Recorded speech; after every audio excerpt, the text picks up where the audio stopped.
There's no excuse, there's no explanation for this. We just can't let it happen.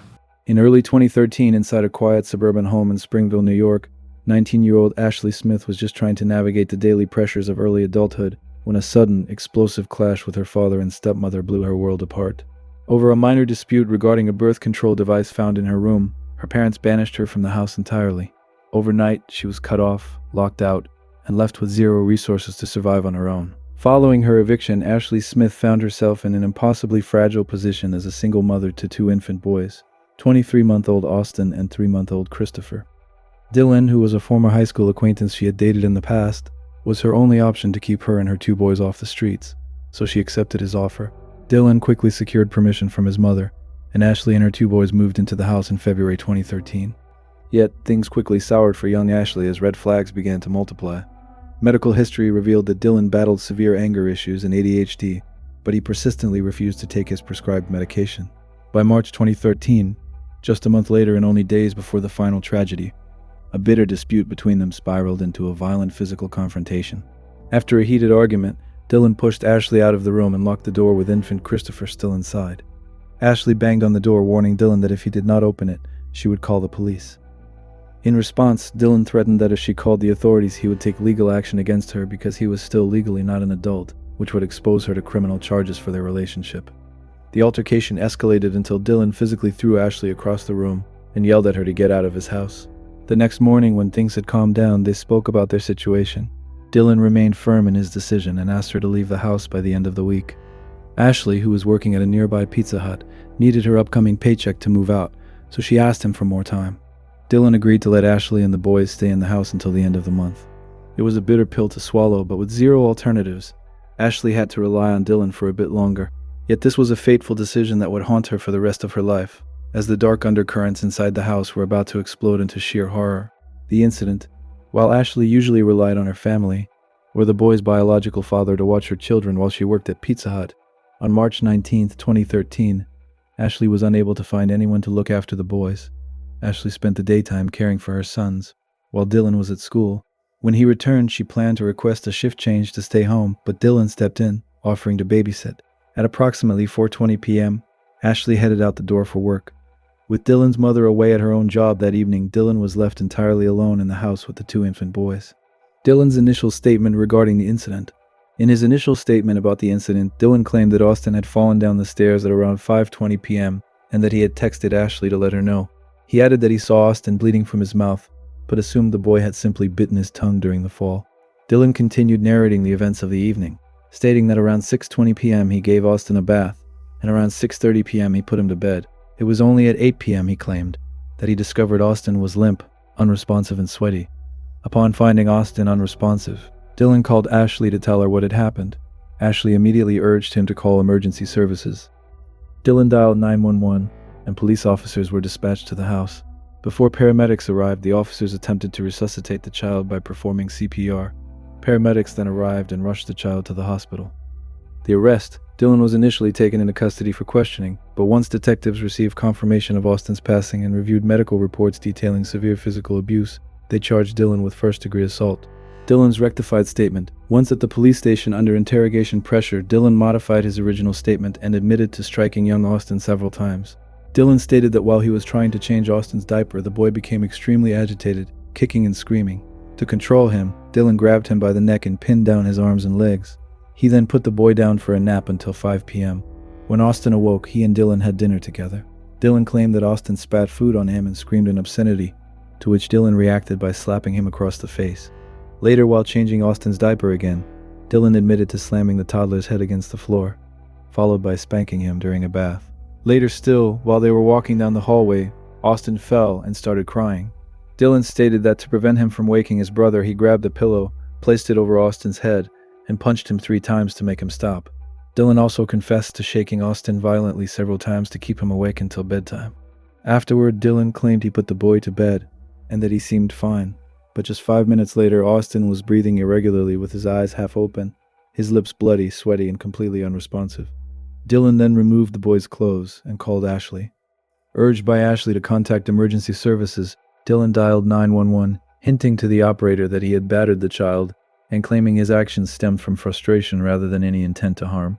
However, forensic examinations of the victim and Dylan's phone activity during the incident flatly contradicted both of his testimonies, revealing that Dylan was only telling half the story and that Austin's injuries were far worse than he described.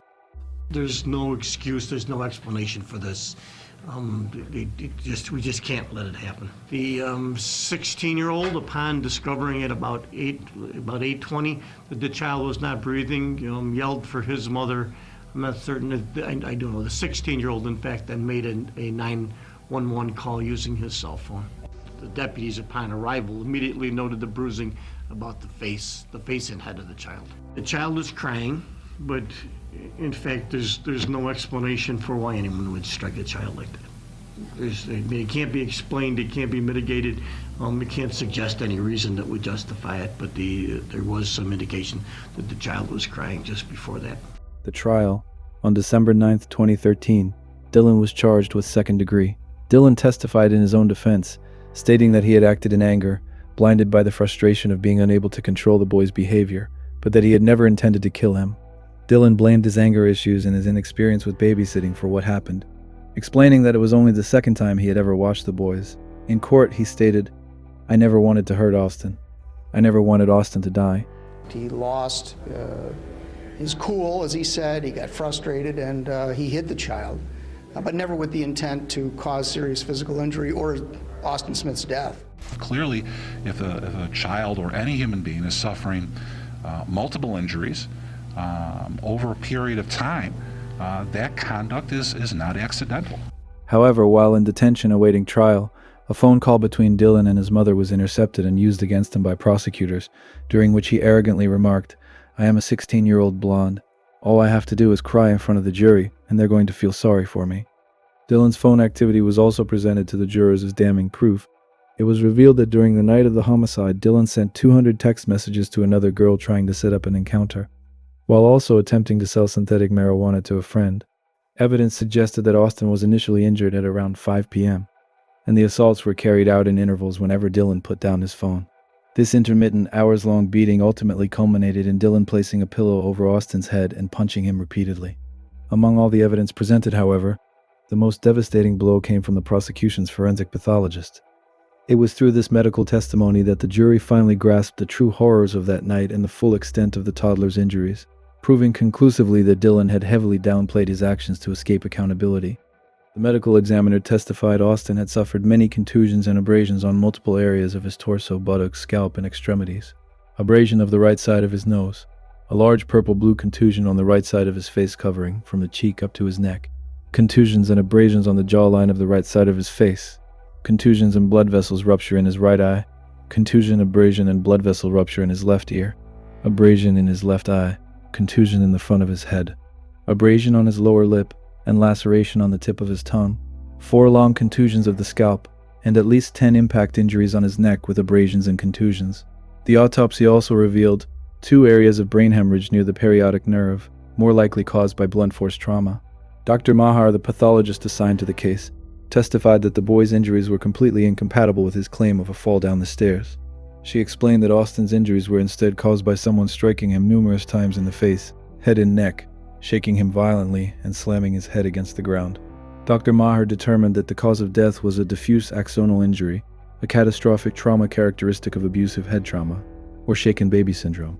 This severe brain damage occurs when an infant's head is violently shaken or struck, and Dr. Maher noted that victims typically succumb to these injuries very shortly after they are inflicted, a fact that directly shattered Dylan's claim that the boy had been fine until bedtime. True to the chilling arrogance he displayed on his intercepted phone calls, Dylan reportedly bragged to jail guards right before his sentencing, telling them to get ready for the show he was about to stage. As soon as he stepped in front of the judge, he turned on the waterworks, dropping to theatrical tears and begging the courtroom for mercy.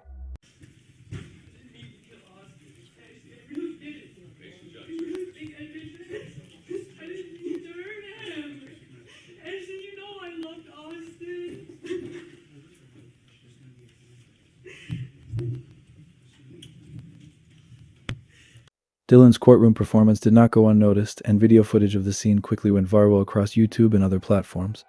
Millions of people watched it, catapulting Dylan into an infamous spotlight overnight. However, his theatrical display completely backfired. The jurors saw straight through the act, which only further cemented their perception of him as a calculated liar and manipulator. My name is Michael Smith. On the night of March 19th, my family's life was decimated because this did not have to happen. He had numerous opportunities to get help, to ask for help. He chose not to.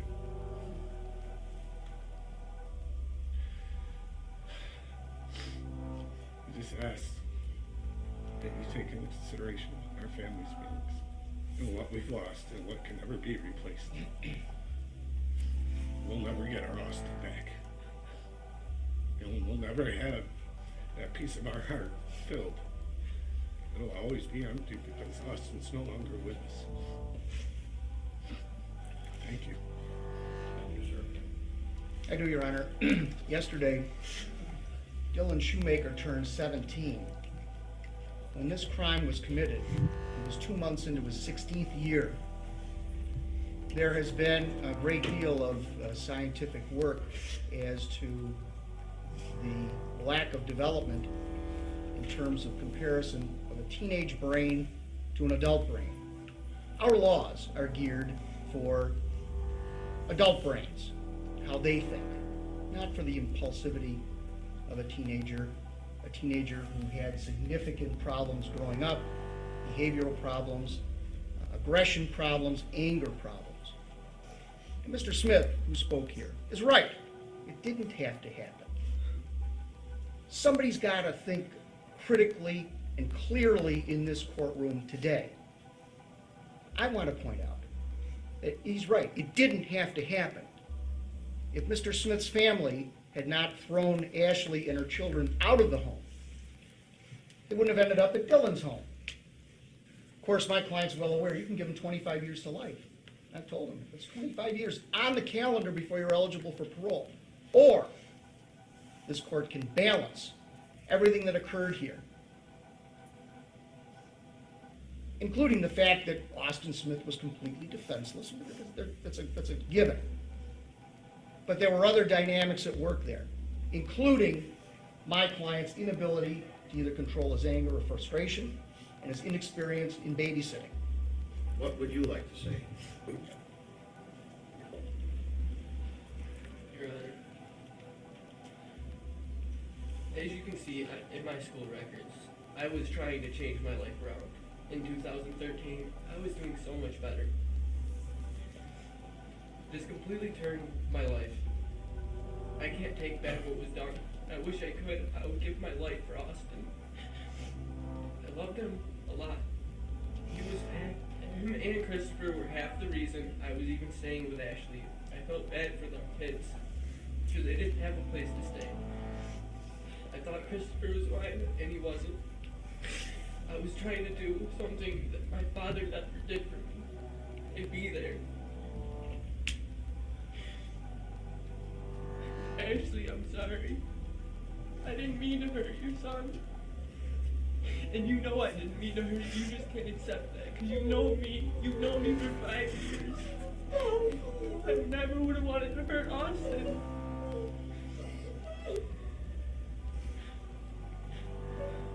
I never wanted Austin to die. I don't know what I was doing. I don't know why I didn't go for help.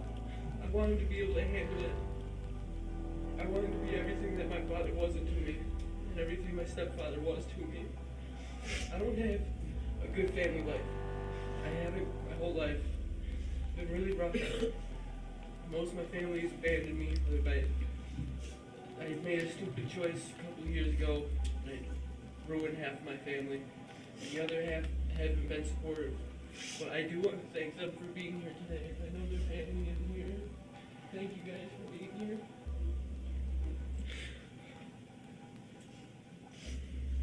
Ashley, I'm sorry. Austin, I'm sorry. That's all. Thank you, Your Honor. Sir, for someone who just turned 17 years old, you have caused so much pain, so much grief, and and so much despair to so many, many people. I have carefully read the victim impact statement containing letters from 13 people and consisting of 44 pages. My attention was directed at page 1. A picture of a beautiful baby boy, a toddler, who you killed. Michael Smith, Austin's grandfather, states, "I will never forgive Dylan for what he has done. He at least feels that you are not remorseful for what you did. He is simply scared of what will happen to him." Well, I'm sure Austin was even more scared. Sarah Smith, the grandmother, states, "The doctor allowed her to go back, and I went back with her. What I saw haunts me to this day. My sweet angel was lying perfectly still on a bed with bruises all over his face, neck, and arms, and his tube stuck out of his blue lips. I kissed him goodbye, told him I loved him, and carried his mommy out of the room." She also said, "This is the last thing the baby saw was the person who killed him." Hannah Ebert, a family friend, said, "There is no excuse and no valid reason to take a child's life, none. There are too many options and choices he could have made before he let anger and violence overtake him. He could have just picked up the phone and made one phone call to stop it. And to know that he repeatedly hit and abused Austin shows that he intentionally took Austin's life." Well, I did it. Dylan is 16 years old, and he is old enough to know right from wrong. The testimony brought forth at trial was gut-wrenching. It was gut-wrenching for me. Make no mistake, this is what I believe. At 16, you knew right from wrong. Had a bad childhood, had some troubles. At 16, you knew not to keep pounding your fist on that pillow with that little baby's head there. The last hours of Austin's life must have been terrifying for that little boy. By your own testimony, you placed a pillow over his head while he was lying on the bed. Due to the pillow, he couldn't see. Probably he had a hard time breathing, and then you repeatedly punched him so hard as to cause his death by bleeding on the brain. That little boy had to be terrified. Austin trusted you. Now this is what he trusted you. And from the testimony, it appeared that boy loved you. What a betrayal of trust. After listening to your testimony at trial, and I'm sorry, your attorney will object to this, but I did listen to it. After listening to your testimony at trial, I came away with the impression that you minimize your actions, that you are a manipulator, and you try to deceive. The record will show that you admitted that on July 23rd, 2013, in a phone call to your mother from the holding center, you stated, and I got a quote from the court reporter, "I am a 16-year-old blonde. Probably all I have to do is cry in front of the jury, and they're going to feel sorry for me," end quote. That statement speaks volumes to me. The night you offered to babysit Austin, you were busy on your cell phone, texting over 200 times, trying to sell drugs and to set up a sexual tryst with another minor girl. It doesn't seem to me as someone who's trying to be a good role model for the child. Too bad that was not all you did. Ignore the kid, try to sell drugs on the phone.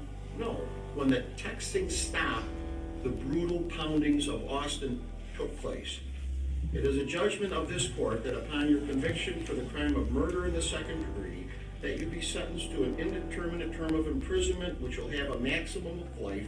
The court hereby imposes a minimum sentence of 25 years.